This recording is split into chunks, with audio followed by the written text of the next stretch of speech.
Cara a Cara, con los periodistas Pablo Latapí y Marcos Arana.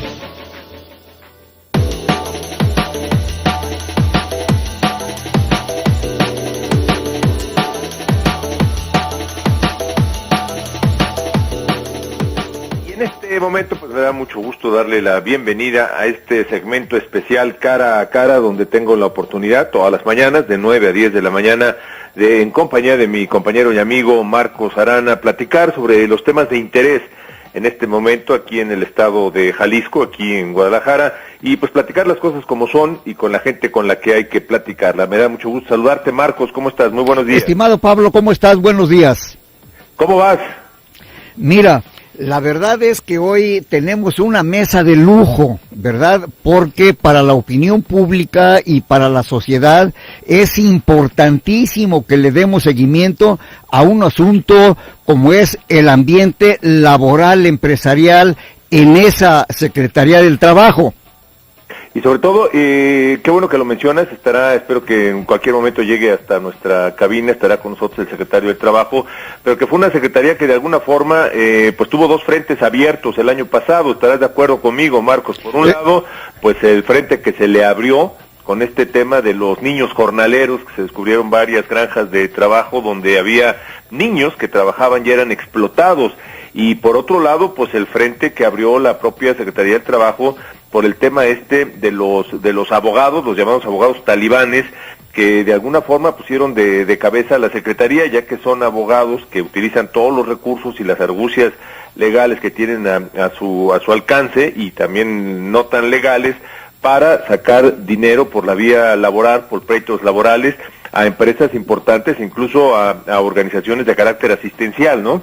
Bien, fíjate, pues ya está aquí Eduardo, y yo creo que él nos va a ayudar a entender mejor este fenómeno que estamos viviendo. Sobre todo, vámoslo viendo desde el punto de vista social, que al final de cuentas es a quien debemos enfocarnos todos. Perfecto, pues Eduardo, me da muchísimo gusto saludarte y darte la bienvenida aquí en Cara a Cara. Eduardo Almaguer, secretario de Trabajo del Gobierno de Jalisco. Buenos días, Eduardo. Pablo, muy buenos días, don Marco, un gusto saludarlos y además agradecer la oportunidad, iniciando el año, poder dialogar con todos los radioescuchas, con los ciudadanos, que finalmente los funcionarios públicos son a quienes nos debemos y de quienes recibimos nuestro pago. Bien, Eduardo. Para abrir boca, si te parece, ya comentábamos algunos de los antecedentes, estos dos frentes que son los que más llaman la atención, que se abrieron el año pasado para la Secretaría del Trabajo. Por un lado el tema de los niños jornaleros, por otro lado de los famosos abogados talibanes. Pero antes de entrar en estos temas, yo lo que te preguntaría, y es un poco la filosofía de estos programas del arranque del año, desde el punto de vista de la Secretaría del Trabajo, ¿cómo ves tú el arranque de este 2014? Bueno, Pablo, nosotros lo vemos como un año de la consolidación de los programas y de los esfuerzos que hemos venido haciendo fundamentalmente en la fortalecimiento de la conducción institucional, que es el daño más grave que se le ha hecho a las administraciones públicas, federal, estatales y municipales, pero particularmente en nuestra administración estatal, la falta de conducción institucional, los vacíos de poder generaron la creación, el desarrollo y el crecimiento exponencial de los poderes fácticos que se vinieron convirtiendo en mafias. Eso es finalmente lo que más dañó, y en este 2014 iremos consolidando todo esto que se hizo en el 2013. Ya habrá oportunidad de recordar aquel programa donde tú estuviste y me preguntabas si íbamos a llegar hasta el final, si se iba a hacer, si teníamos la convicción, la decisión, y en una oportunidad que tengamos te podré dar resultados y podemos asegurarle a los ciudadanos que sí lo estamos haciendo, que sí tenemos la decisión, que sí tenemos la convicción, pero que también tenemos respuestas muy fuertes de estas mafias, de estos poderes que se sorprenden y se ofenden cuando la autoridad cumple con su deber. Pero fíjate lo que son las cosas, poderes de facto, importante expresión. Pregunto, los poderes de facto no son como los hongos, que nacen con las primeras lluvias y de la noche a la mañana. ¿Cómo se fue gestando este fenómeno? Bueno, fundamentalmente, hay que decirlo, la mala conducción institucional, los malos funcionarios. Durante muchos años los funcionarios públicos tuvieron una acción comodina, omisa, entre ser omisos, es decir, actuar como si no pasara nada y beneficiarse de esa omisión, en algunos casos ser cómplices y traicionar la confianza de los ciudadanos y entregar el poder público a quienes no ganaron ese poder público, a quienes legítima y legalmente no les corresponde, pero que sin embargo mandaban de facto en las instituciones. Entonces, esto se vino gestando en los últimos años hasta generar una crisis donde los ciudadanos pues quedan en medio entre la propia violencia que se genera por parte del Estado y la violencia que se genera por parte del crimen organizado, que muta de el simple narcotráfico al secuestro, a la extorsión, al cobro de piso y a todas aquellas actividades donde pudiera haber un dinero no legítimo, pero que ante el crecimiento y la omisión de las autoridades lo encontramos inclusive donde ya hay una generación de dinero legítimo en estos cobros de piso y en la extorsión. ¿Sería la figura lavado de dinero? Bueno, en el caso nuestro, y recordando, no sé si fue en el mes de junio o julio, Pablo, que estuvimos contigo en un programa de televisión, lo que hacían este grupo de abogados que se conformaron en un cártel era utilizar la ley, porque son conocedores de la ley, pero entre esas lagunas y la complicidad de los funcionarios de aplicar la justicia laboral, en este caso la Junta Local, generar juicios falsos, juicios inverosímiles, y con ello tener laudos millonarios muy importantes que acababan con el patrimonio de las personas físicas y las empresas. Es decir, los problemas colectivos, las huelgas, ya no eran las amenazas a la generación de empleos o a la planta productiva, sino los juicios individuales, y esto se convirtió en una industria millonaria con alcances muy importantes que afectó la competitividad del Estado, pero que afectó a las propias instituciones del Estado, como el CIAPA, los ayuntamientos, el Congreso, a instituciones privadas e inclusive de beneficencia, que fue la razón, Marco, Pablo, de que a finales del año pasado, del 2013, se giraran órdenes de aprehensión contra estos abogados, contra los malos trabajadores del Banco Diocesano, y que se les decretara auto de formal prisión. Por primera vez en la historia de Jalisco hay procesos penales para sancionar a quienes violan la ley y cortar, detener este círculo de impunidad que tanto había dañado a este tribunal laboral, pero que en general daña a toda la Pero hay una cuestión, pública. Eduardo, hay una cuestión.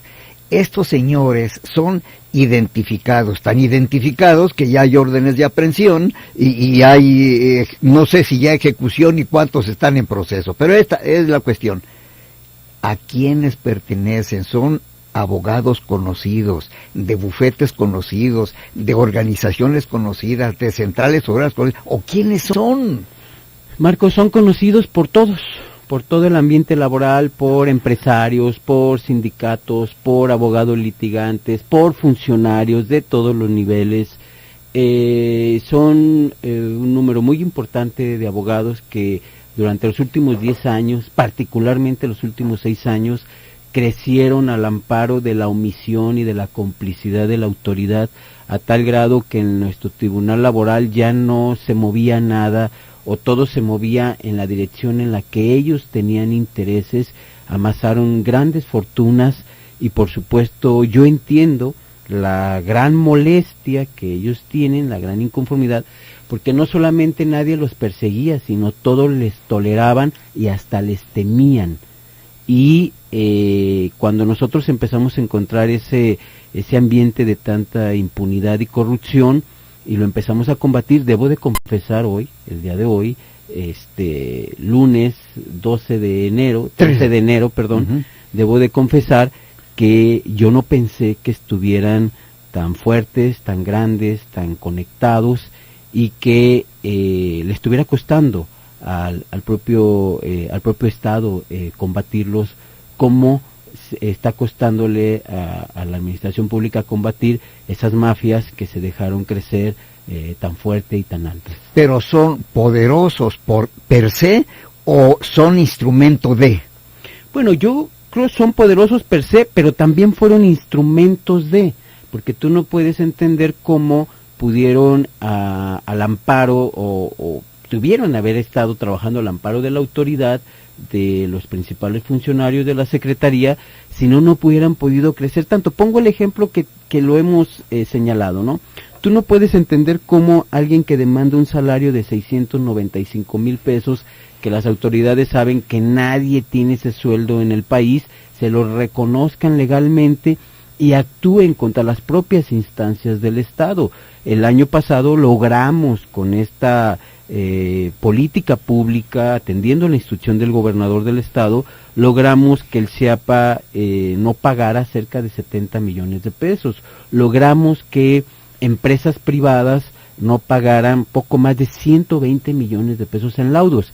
Pero además logramos bajar la presentación de demandas ilegales, el otorgamiento de laudos también ilegales que afectaban a todo el sector productivo, y por eso entiendo que estén tan enojados con la Secretaría, con el gobierno y particularmente con el secretario, que los haya llevado a ellos o a todos los que se han visto afectados en esta trama corrupta a generar, atreverse a generar amenazas muy serias en contra de mi propia integridad física. Pero, Eduardo, para que haya complicidad se necesitan mínimo 2, y tú estás pegándole y duro a los talibanes, a los corruptos de aquel lado. ¿Pero quién les permitía allá adentro hacer todo esto? No, es que les estamos pegando a toda la trama y a todo el círculo corrupto. Nosotros hemos despedido de la Junta Local de Conciliación y Arbitraje a poco más ya de 60 servidores públicos, desde presidentes de juntas especiales hasta auxiliares administrativos. Es decir, nosotros no nos hemos detenido. Aquí el que la hace, la paga. El que comete una ilegalidad es separado, es procesado y va involucrado además en las denuncias penales. Por primera vez, una secretaría, una instancia de gobierno ha presentado más de 26 denuncias penales en contra de malos abogados, malos trabajadores y malos servidores públicos. Vamos a una pausa y está con usted Eduardo Almaguer, él es el secretario de Trabajo del Gobierno del Estado de Jalisco.